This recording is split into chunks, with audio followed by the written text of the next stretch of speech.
गांव में लोटूचंद नाम का एक सेठ रहता था जो बहुत ही लालची था। किसानों को बहला फुसलाकर ठेके पर खेत में काम करवाता था और बाद में उनके सामने शर्त रखकर उनका हक मार लेता था। देखो राघव, ये गरीब किसान भी बड़े मूर्ख होते हैं। अरे जानवरों की तरह दिन रात मेहनत करते हैं और बदले में 2 वक्त की रोटी के लिए तरसते हैं। और मुझे देखो, मुझ जैसे मालिक बस बैठे बैठे हुक्म चलाता है और सारी फसल मेरे गोदामों में भर जाती है। सही कहते हैं सेठ जी, पूरा गांव तो आप ही की मुट्ठी में है। अरे इनकी मेहनत का फायदा उठाना आपसे बेहतर और कोई नहीं जानता। अरे पूरे गांव पर तो आप ही का राज है। अरे आपकी मर्जी के बिना एक पत्ता भी नहीं हिलता यहाँ। हाँ, राजा तो मैं हूँ ही। और इन बेवकूफ किसानों को मैं ऐसी ऐसी शर्तों पर अपनी जमीन उधार देता हूँ कि मेहनत ये करते हैं और फसल मैं हड़प लेता हूँ। आखिर इन सालों की औकात ही क्या है मेरे सामने, हैं? सेठ ये बातें कर ही रहा होता है कि तभी उसके पास महेश नाम का एक गरीब किसान आता है जो बहुत दुखी और परेशान होता है। सेठ जी, सेठ जी, सेठ जी, मैंने सुना है कि आप किसानों को अपनी जमीन ठेके पर देते हैं। हाँ भाई, तुमने बिल्कुल ठीक सुना है। भाई हम अपनी जमीन ठेके पर तो देते हैं। बताओ तुम्हारी क्या समस्या है? ठीक है सेठ जी, तो मैं भी आपकी जमीन पर खेती करना चाहता हूँ। मुझे भी 1 साल के लिए आप अपनी जमीन ठेके पर दे दीजिए। मेरा नाम महेश है और मैं पास के गांव काशीपुर में रहता हूँ। ठीक है भैया महेश, मैं तुम्हें अपनी जमीन ठेके पर तो दे दूंगा, पर उसके लिए मेरी कुछ शर्तें भी तो सुन लो भैया। हाँ, ठीक है सेठ जी, बताइए क्या शर्त है। तो भैया शर्त यह है कि तुम्हें मेरी जमीन पर तो काम करना ही होगा और 1 साल के बाद उस जमीन पर जो भी फसल होगी उस फसल का आधा हिस्सा तुम्हारा होगा और आधा हिस्सा मेरा होगा। हाँ, ठीक है सेठ जी, मुझे आपकी शर्त मंजूर है। आप बस मुझे ठेके पर जमीन दे दीजिए। सेठ से जमीनी कागजी कार्रवाई करने के बाद बिरजू वहां से चला जाता है और अगले दिन खेती करने के लिए उस खेत में पहुंच जाता है। हाँ, चलो, सेठ जी से जमीन तो मिल गई। अब इसमें खेती करता हूँ। उम्मीद है कि इस साल फसल अच्छी होगी। मुझे बहुत मेहनत करनी होगी, तभी मेरे हिस्से में कुछ बच पाएगा। महेश दिन रात कड़ी मेहनत करता है और फसल उगाता है। कुछ महीनों बाद फसल उगकर तैयार हो जाती है। महेश अब अपनी उस फसल की कटाई भी शुरू कर देता है। हाँ, चलो भाई, इस साल तो फसल बहुत ही अच्छी हुई है। अगर आधी फसल सेठ भी ले जाएगा तो भी मेरे हिस्से कुछ ना कुछ तो आएगा ही आएगा। हाँ, कुछ नहीं से कुछ तो बहुत बेहतर है ये। महेश की उगाई हुई फसल की खबर सेठ लोटू चंद के कानों तक पहुंचती है।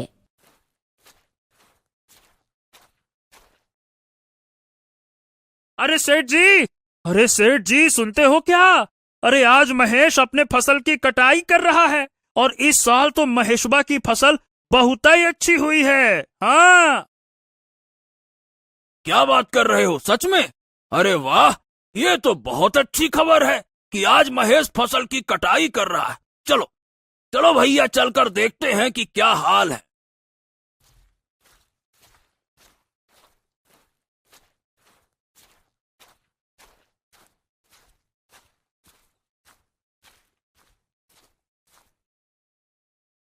अरे महेश, ए भैया, फसल तैयार हो गई क्या?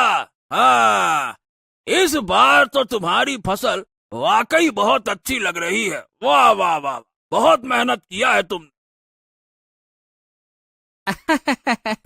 धन्यवाद धन्यवाद। बिल्कुल सही कहा सेठ जी। इस बार मैंने धान की फसल लगाई है और काफी मेहनत करने के बाद इतनी अच्छी फसल हुई है। अब तो मैंने कटाई भी शुरू कर दी है। अरे भैया, ये तुम्हारी मेहनत वहनत से नहीं हुआ है। अरे ये तो हमारी उपजाऊ जमीन का कमाल है। हाँ? अरे तुम्हारी मेहनत हो या न हो, फसल तो इस जमीन पर होगी ही होगी। ये बात तो ठीक है सेठ जी, लेकिन खेत भले ही उपजाऊ हो, लेकिन अगर वहां मेहनत नहीं होगी तो फसल कैसे होगी? मैंने बहुत मेहनत की है इस पर, तब जाकर ऐसी फसल हुई है। हाँ हाँ, ठीक है, ज्यादा मत बोल। और सीधी बात है, मेहनत तो किराए के मजदूर भी करते हैं। मेरी बात ध्यान से सुन। असली कमाई का हकदार वही है जिसकी जमीन है। और शर्त के मुताबिक अब जल्दी से मेरे हिस्से की आधी फसल निकाल, ताकि मैं यहां से जाऊं। मुझे और भी काम है, समझा क्या? चल। ये कहकर सेठ महेश से अच्छी अच्छी फसल लेकर चला जाता है और खराब फसल महेश के पास छोड़ देता है, जिसे देखकर महेश मायूस हो जाता है। हाँ, यह क्या है? अरे इतनी मेहनत करने के बाद बस इतनी सी फसल, वो भी बेकार फसल मेरे हिस्से आई है।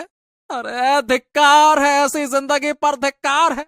आखिर कब तक दूसरों के इशारों पर मैं नाचता रहूंगा? भगवान, अरे मेरी सुन रहे हो कि नहीं? कब मेरी अपनी जमीन होगी भगवान? महेश इसी तरह अपनी जिंदगी काट रहा था। कुछ महीनों बाद महेश का बेटा मोहन, जो शहर पढ़ने के लिए गया था, अब वापस गांव आ जाता है। गांव आने पर जब उसने गांव का नजारा देखा तो उसे बहुत दुख हुआ।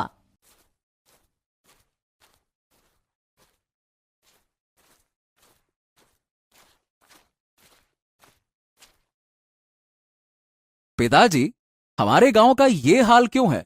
सभी लोग दुखी और परेशान नजर आ रहे हैं। आखिर बात क्या है? बेटा, इस गांव में किसानों की यही किस्मत है। सेठ लोटू चंद जैसे लोग हमारी मेहनत का फायदा उठाते हैं। मेहनत हम करते हैं और फल सेठ लोटू चंद जैसे लोग खा जाते हैं। हमारे पास ना तो अपनी जमीन है, ना अधिकार। बस मेहनत करते हैं और बेटा भूखे रह जाते हैं। यही लगता है हमारी नियति है। किसानों की ये स्थिति सुनकर मोहन बहुत दुखी हो जाता है और गुस्से में आ जाता है। बस पिताजी, बस बस बस करिए। अब आप चिंता मत कीजिए। अब ये अन्याय और नहीं चलेगा। आज से मैं खेती करूंगा और उस लालची सेठ लोटू चंद को उसी की शर्तों में उसकी चालाकी का जवाब दूंगा। अब उसे समझ में आएगा कि उसका पाला किससे पड़ा है।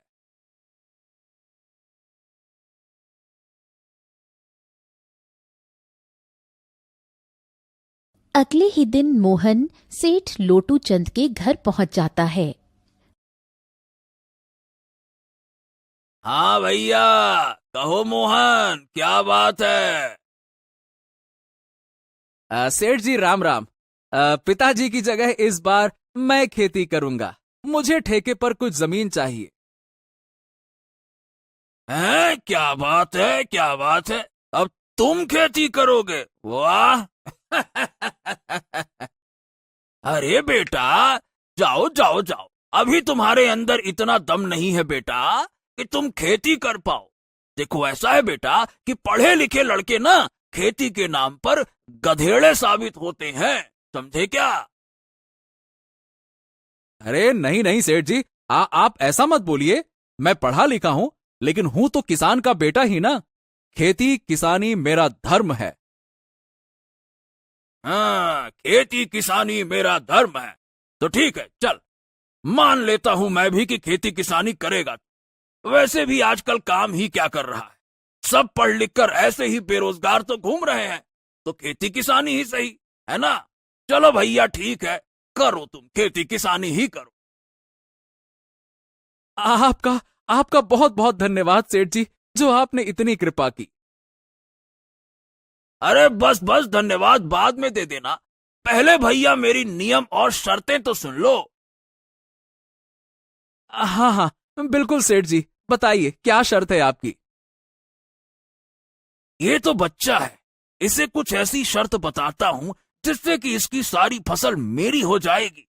वैसे भी इसका पिता महेश हर साल धान की फसल लगाता है, तो ये बेवकूफ भी धान ही लगाएगा। हाँ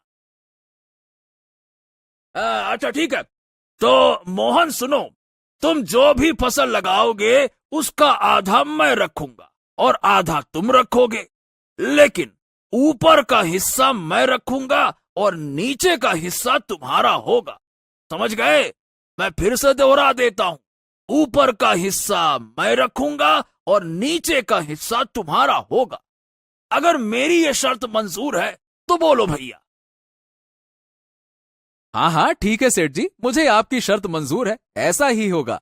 मैं भी फिर से दोहरा देता हूँ, ऊपर की फसल आपकी होगी, नीचे की फसल मेरी होगी। जैसा आपने कहा वैसा ही होगा।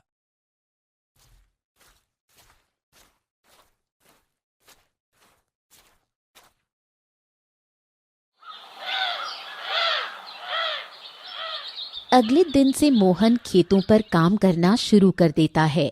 मोहन ने इस बार धान के बदले आलू की फसल लगाई और कुछ महीने बाद फसल तैयार हो गई। आलू की फसल बहुत ही अच्छी हुई।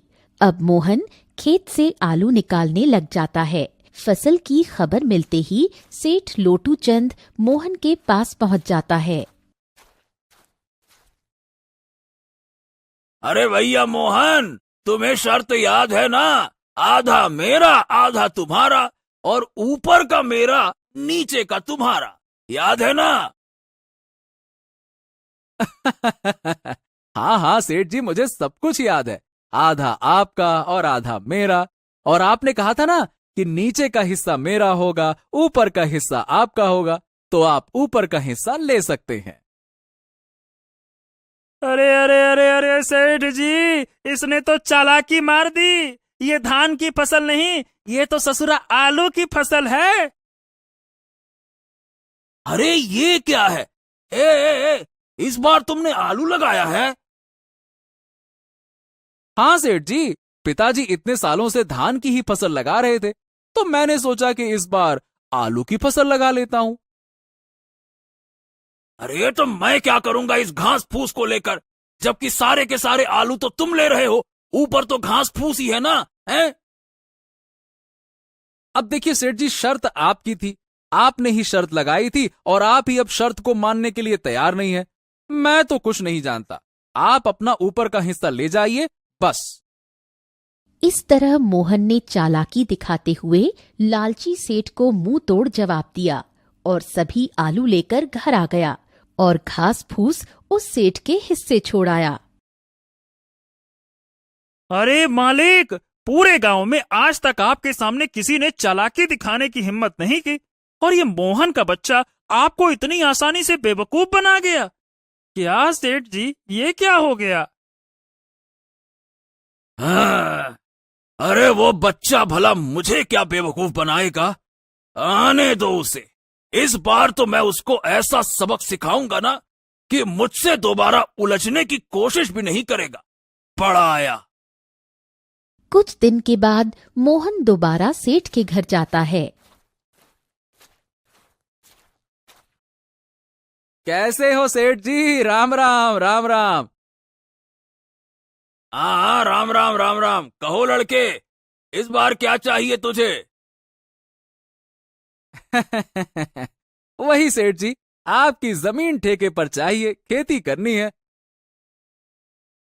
हाँ हाँ ठीक है ठीक है, लेकिन मेरी इस बार की शर्त भी सुन ले लड़के। इस बार तेरी कोई चालाकी नहीं चलेगी। इस बार फसल के नीचे का हिस्सा मैं लूंगा और ऊपर का हिस्सा तेरा होगा।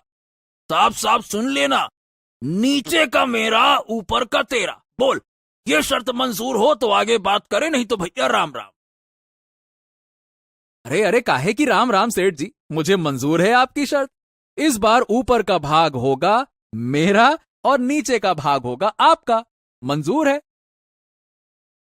इस तरह मोहन सेठ से बात करने के बाद घर आ जाता है और इस बार दोबारा खेती करने की तैयारी में जुट जाता है।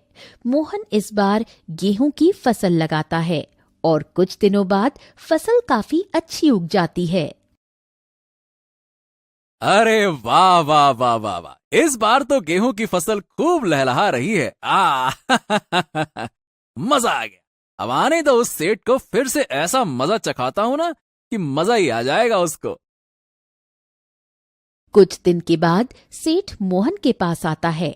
जैसे ही सेठ गेहूं के खेत पर पहुंचा, उसका दिमाग चकराना शुरू हो गया। अरे रे रे रे रे रे रे रे रे, ये क्या? इसने तो इस बार गेहूं की फसल लगा दी। अरे रे रे रे रे रे रे, जितना मैं सोच रहा था ये लड़का तो उससे कहीं ज्यादा होशियार निकला। हाँ? अरे राम राम, नमस्ते सेठ जी, नमस्ते नमस्ते। कैसे हैं आप?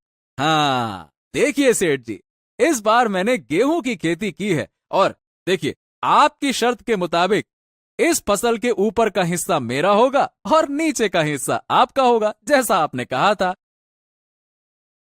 इस तरह मोहन ने अपनी होशियारी से सेठ लोटू चंद को दोबारा बेवकूफ बना दिया और सेठ एक बार फिर से धोखा खाकर आग बबूला हो गया। अरे मालिक, उस छोटे से बच्चे का दिमाग तो देखिए। आप जैसे इतने बड़े चालबाज को दो दो बार बेवकूफ बना गया। ये क्या हो रहा है मालिक?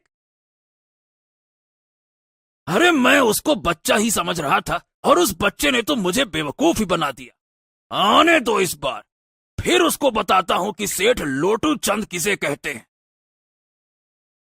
मोहन ने गेहूं की कटाई की और सारी फसल अपने घर ले आया और उस फसल का कुछ हिस्सा उसने गांव के जरूरतमंद लोगों में बांट दिया। मोहन और उसका पिता महेश दोनों ही बहुत खुश थे। कुछ दिनों बाद फिर से फसल उगाने का समय आया। हाँ चलो, आज उस सेठ के साथ दोबारा मुलाकात करता हूं और इस साल भी ठेके पर जमीन लेकर फसल उगाता हूं। देखता हूं इस बार शर्त में वो सेठ कौन सा खुरापाती दिमाग लगाता है। चलो। ये सोचकर मोहन उस सेठ के पास दोबारा पहुंच जाता है। अच्छा, तो तुम मुझसे मिलने के लिए फिर से आ गए। अब क्या खेल खेलना चाहते हो मेरे साथ? देखो बच्चे, ज्यादा होशियार बनने की कोशिश मत करना। मेरा भी नाम सेठ लोटू चंद है। ऐसा लोटा घुमाऊंगा ना कि तुम्हारी दुनिया घूम जाएगी। अरे मैं कहाँ होशियारी सेठ जी, आप कैसी बातें करते हैं। मैं तो एक किसान का पढ़ा लिखा बेरोजगार बेटा हूँ। होशियार तो आप लोग हैं जो गांव के गरीब किसानों की मजबूरी का फायदा उठा रहे हैं। ए, अपनी जबान को लगाम दे लड़के, कुछ भी मत बोल, समझा क्या? हाँ, जिस काम के लिए आया है वो बात कर। यहाँ ज्ञान बघारने की जरूरत नहीं है, समझा? बता क्या काम है? सेठ जी, चलिए काम की बात करते हैं। तो मुझे इस बार भी आपकी जमीन ठेके पर चाहिए। बताइए इस बार आपकी क्या शर्त है? हाँ, तो अब आया ना मुद्दे की बात पे। तो शर्त तो है, और तू खुद को बड़ा होशियार समझता है ना बच्चे।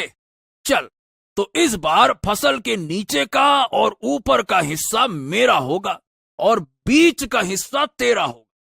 अब बोल, अगर ये शर्त मंजूर है तुझे तो हाँ बोल, नहीं तो रास्ता नाप। अरे अरे अरे, ऐसे कैसे रास्ता नापूं? मुझे बिल्कुल मंजूर है आपकी शर्त। जैसा आप कहें, मैं खेती करने के लिए तैयार हूं। ऊपर का नीचे का आपका, बीच का मेरा। मंजूर है। और अब राम राम सेठ जी, मुझे फसल उगाने की तैयारी करनी है, जाता हूं। राम राम। लालची सेठ की बातें मानकर मोहन घर चला आता है। वो फिर से फसल की तैयारी में लग जाता है और इस बार वो गन्ने की फसल लगाता है। हाँ, इस बार बेटा खेत में कौन से फसल लगाएगा? अरे इस बार तो सेठ ने बहुत ही खतरनाक शर्त लगाई है। पिताजी, वो सेठ लोटू चंद है तो मैं भी पढ़ा लिखा होशियार हूं। इस बार मैंने गन्ने की खेती की और फसल बहुत जोरदार हुई है और इस बार आमदनी भी बहुत अच्छी होगी। अरे वाह वाह बेटा, ये तो तुमने बहुत तेज दिमाग लगाया। तुम ऐसे ही मेहनत करते रहो। बहुत अच्छे, बहुत अच्छे।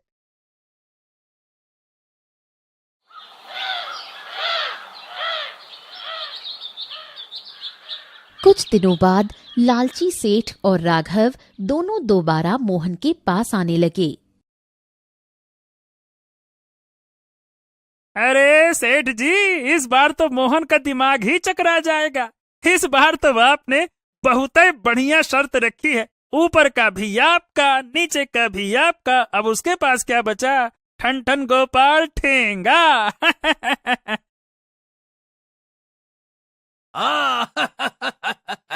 बिल्कुल सही कहा राघव। इस बार मैंने अपने दिमाग का 200% उपयोग किया है। अरे ब्रह्मास्त्र छोड़ा है, सीधा ब्रह्मास्त्र। अब देखता हूँ वो कैसे धराशायी नहीं होता है। इस बार वो मोहन का बच्चा समझ जाएगा कि उसका पाला किससे पड़ा है। चलो। इस तरह दोनों बातें करते हुए खेत के पास पहुंच जाते हैं और जैसे ही वो खेत पर पहुंचते हैं, अरे रे रे रे सेठ जी, ये मोहन तो आपका भी बाप निकला।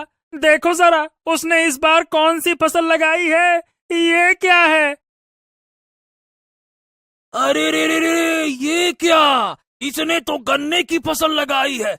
अरे ससुरा, अब बताओ भला, ऊपर का और नीचे का हिस्सा मेरा होगा और बीच का हिस्सा उसका होगा। अरे रे, मतलब इस बार भी मेरे हिस्से झाड़ फूस घास फूस यही आएगा। अरे इस बार भी मैं बेवकूफ बन गया। साला, मान गए इस किसान के बच्चे को, भाई मान गए।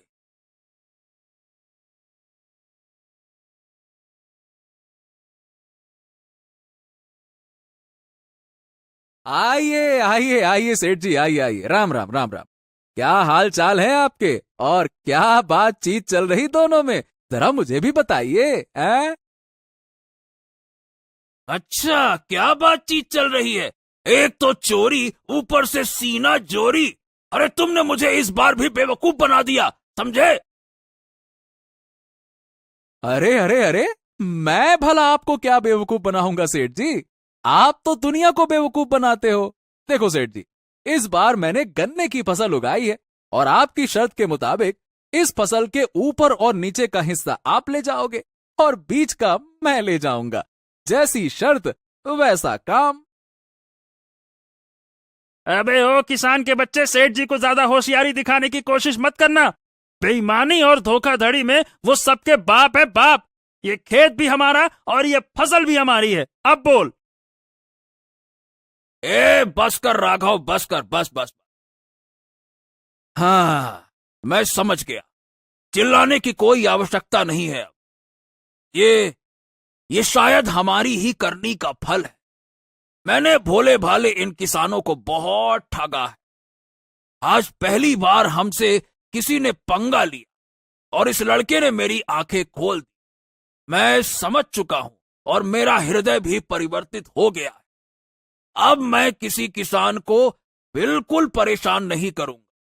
सबकी मेहनत का बराबर पैसा दूंगा और जितने भी किसान की जमीन मेरे पास गिरवी है, मैं सबको वापस कर दूंगा। बस। हाँ, ये हुई ना बात सेठ जी। ये तो आपने कही पते की बात।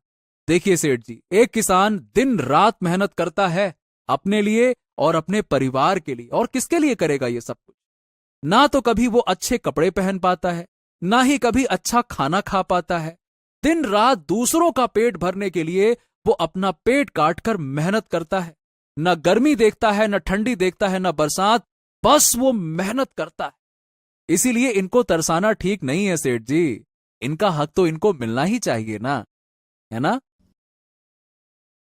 इस तरह मोहन अपनी मेहनत और चतुराई से उस लालची सेठ को सही रास्ते पर ले आया और सेठ ने सभी किसानों की जमीन और पैसा उनको वापस कर दिया। उस दिन के बाद उस गांव के सभी किसान खुशी खुशी रहने लगे।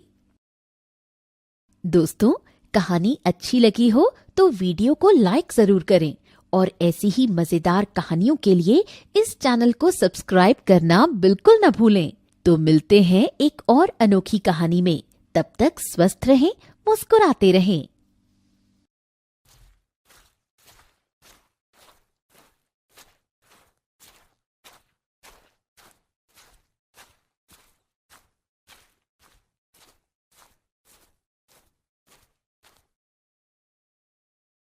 पिताजी, मैं बाहर जा रही हूँ अपने प्यारे से दोस्त सोनू के साथ।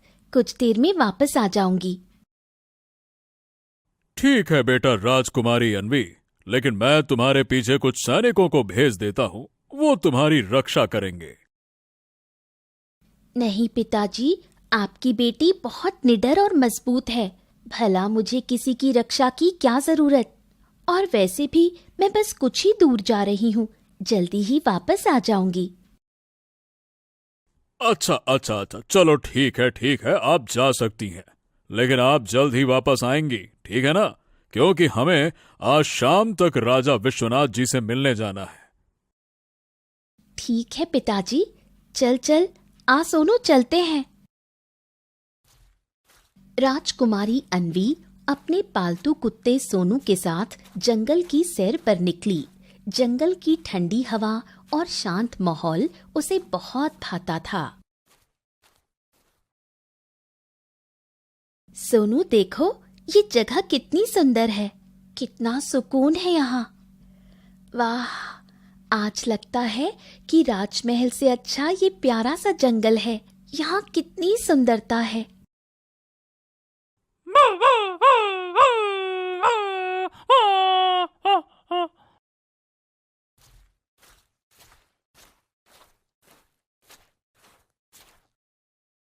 तभी थोड़ी देर बाद जब राजकुमारी अन्वी अपने कुत्ते के साथ जंगल के बीच में पहुंची तो उन्हें जंगल के बीचों बीच एक रहस्यमयी चमकदार वृक्ष दिखाई दिया। वृक्ष के ऊपर सुंदर सुंदर फूल खिले हुए थे और उसके चारों ओर मधुर सी गूंज थी। अन्वी उसकी ओर आकर्षित हो गई। उसे ये वृक्ष बहुत अच्छा लगा। अरे वाह, ऐसा पेड़ तो मैंने कभी नहीं देखा। ये तो कोई खूबसूरत वृक्ष लग रहा है। एक काम करती हूँ, इसका फूल तोड़ लेती हूँ। तभी अन्वी उस चमकते हुए वृक्ष के पास गई और जैसे ही अन्वी ने उस वृक्ष की एक डाली को तोड़ा, एक चमकदार रोशनी फैली और आकाश में एक आवाज गूंजी। दुष्ट, तूने पवित्र वृक्ष को छेड़ा है। तुम्हें मेरे फूलों को तोड़ना था, लेकिन तुमने मेरे एक डाली को तोड़ दिया और मुझे परेशान किया। इसीलिए तुम्हें इसका दंड मिलेगा। अब तू तब तक एक पत्थर की मूर्ति बनी रहेगी जब तक कोई सच्चा, पवित्र और ईमानदार व्यक्ति आकर तुझ पर जल नहीं डालेगा। अरे लेकिन दिव्य वृक्ष, मुझसे ये गलती से टूट गया।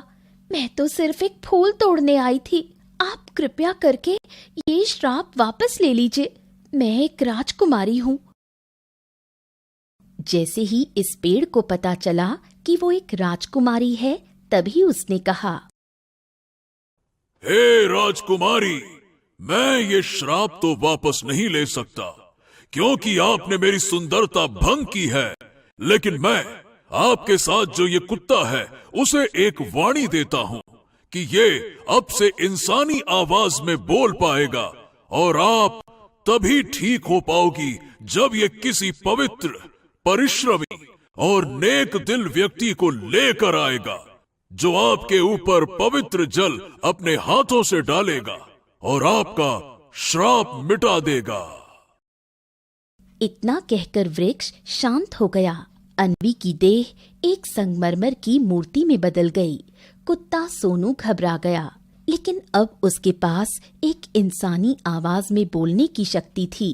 तभी उसने राजकुमारी से कहा, राजकुमारी, राजकुमारी, आप चिंता मत कीजिए, मैं जल्द ही किसी पवित्र व्यक्ति को लेकर आता हूँ। आप डरिए नहीं, मैं जरूर आऊंगा। सोनू ने अपनी रानी की मुक्ति की कस्में खाईं और उससे वादा किया कि वो जल्द ही किसी पवित्र और सच्चे दिल व्यक्ति को लेकर लौटेगा, और वो गांव की ओर चल पड़ा। दूर पहाड़ियों के बीच बसे छोटे से गांव सतवनपुर में एक युवक रहा करता था, शिवा। शिवा एक मेहनती, ईमानदार और अत्यंत आत्मसम्मानी किसान था। वो अकेला अपने छोटे से घर में रहा करता था। उसके माँ बाप नहीं थे, ना ही कोई भाई बहन। उसका पूरा जीवन खेतों और अपनी मेहनत के नाम था। लेकिन अब उसे बहुत सी समस्याएं होती थीं, क्योंकि कड़कड़ाती धूप में जब वो खेतों से काम करके घर वापस लौटता, तब उसे अपने काम खुद ही करने पड़ते। यहाँ तक कि जब वो बीमार होता था, उस समय भी उसकी देखरेख करने वाला कोई नहीं होता था। ए शिवा, ए भाई, आज तो भयानक गर्मी और धूप पड़ रही है, तू आज भी काम करने को आ गया। हाँ, अरे श्याम भैया, क्या करूं, घर में कोई काम नजर नहीं आ रहा था, इसीलिए सोचा खेत में ही चले जाता हूं, कुछ न कुछ तो करूंगा ही। अरे ये सब तो ठीक है, पर तुम्हें पता है ना, इतनी धूप में काम करने से बहुत से किसान की तबीयत खराब हो रही है, और तू फिर भी यहाँ आ जाता है। अरे तू क्यों नहीं समझता कि तेरी देखभाल करने वाला कोई नहीं है, और ऐसे काम कर करके तू बीमार हो जाएगा। हाँ, समझता हूं भैया, लेकिन ठीक है, तबीयत खराब होगी तो तब का तब देखा जाएगा, और जब तक ये जवानी है ना, तब तक तो जोश से काम करना ही पड़ेगा, बहुत मेहनत करना है। हाँ हाँ, ये तो ठीक है, पर तू एक अच्छी लड़की देखकर उससे शादी क्यों नहीं कर लेता है? तुझे इतने दिनों से मैं समझाए जा रहा हूँ, इससे तेरी तबीयत का भी ध्यान रखने वाला कोई आ जाएगा और तेरा मन भी लगने लगेगा। जरा देख तो अपने आप को, कैसा दुबला पतला होता जा रहा है तू। अरे भैया, फिर शादी? अरे शादी के बारे में मैंने आपसे कहा है ना, और कितनी बार कहा है कि मैं शादी करूंगा तो बस एक सुंदर और अमीर स्त्री से, इसके अलावा मैं कभी किसी से शादी नहीं करने वाला। और क्या।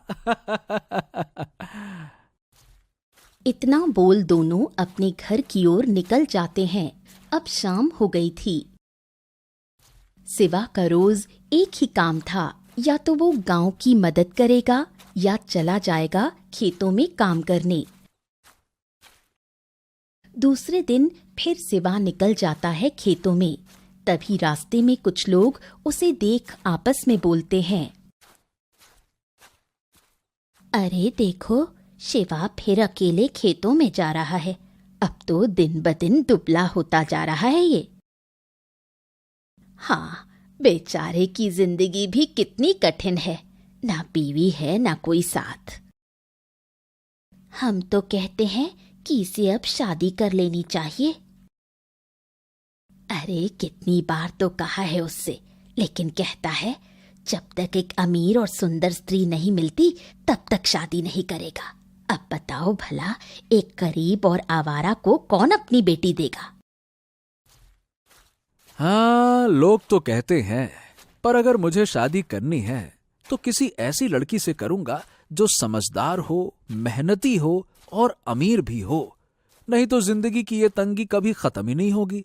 और मैं किसी आम लड़की से शादी तो बिल्कुल नहीं करने वाला, मुझे अपनी किस्मत खुद बनानी है।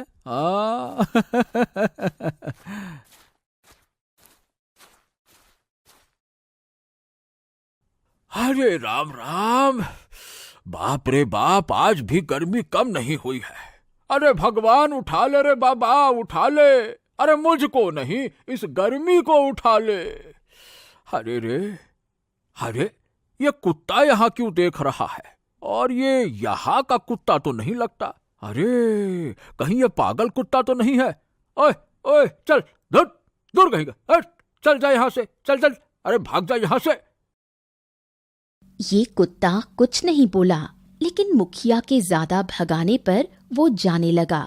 तभी मुखिया जैसे ही अपनी कुर्सी पर बैठा, उसकी कुर्सी टूट गई और वो गिर गया। अरे रे रे रे रे रे रे रे रे रे रे रे रे, आय, आय, आय, आय, अरे मेरी कमर टूट गई रे। ये मनहूस कुत्ता कहाँ से आया? अरे रे रे रे रे रे रे रे रे, बहुत दर्द हो रहा है। दूसरी तरफ गांव का एक किसान अपनी दुकान में समोसे सजा रहा था। तभी ये कुत्ता उसकी दुकान के पास आता है। अरे, इस कुत्ते को तो मैंने यहाँ कभी नहीं देखा। और देखो तो सही, कैसी लालच भरी नजरों से देख रहा है। ओए, चल भाग यहाँ से। अरे भागता है कि बताऊं अभी? चल भाग, भाग यहाँ से। तभी ये दुकान वाला उस कुत्ते को मारने आगे बढ़ता है कि उसके सारे समोसे गिर जाते हैं। अरे रे रे रे रे रे, ये कैसा मनहूस कुत्ता देख लिया। आज पूरे समोसे खराब कर दिए उसने। अरे रे, हे भगवान, आने दो, फिर मैं उसको बताता हूँ। पूरा समोसा खराब कर दिया मेरा। एक दिन शिवा खेतों में कड़ी मेहनत कर घर वापस आया। आज उसे बहुत भूख लगी थी। तभी वो खाना बनाने लगा। उसी वक्त वो कुत्ता शिवा के पास आता है।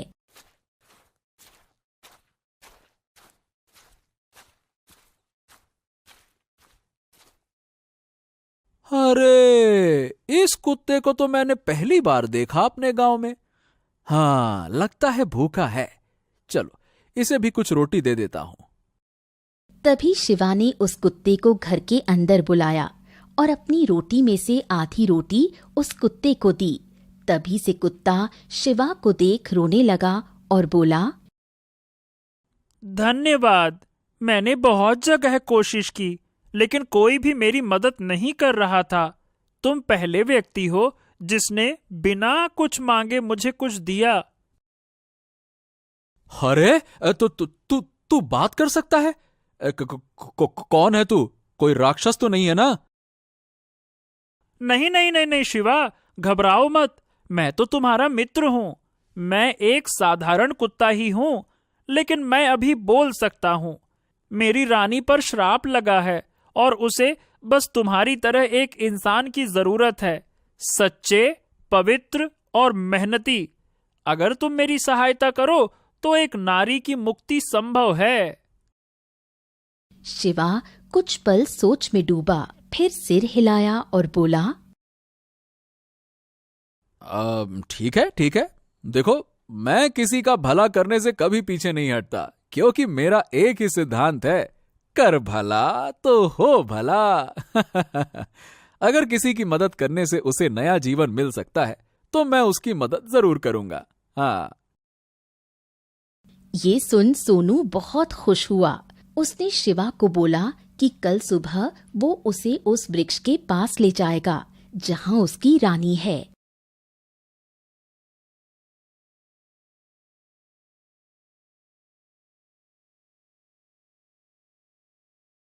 हाँ, तो बोलो भाई सोनू, किधर जाना है हमें और मैं क्या मदद कर सकता हूं तुम्हारी? बताओ।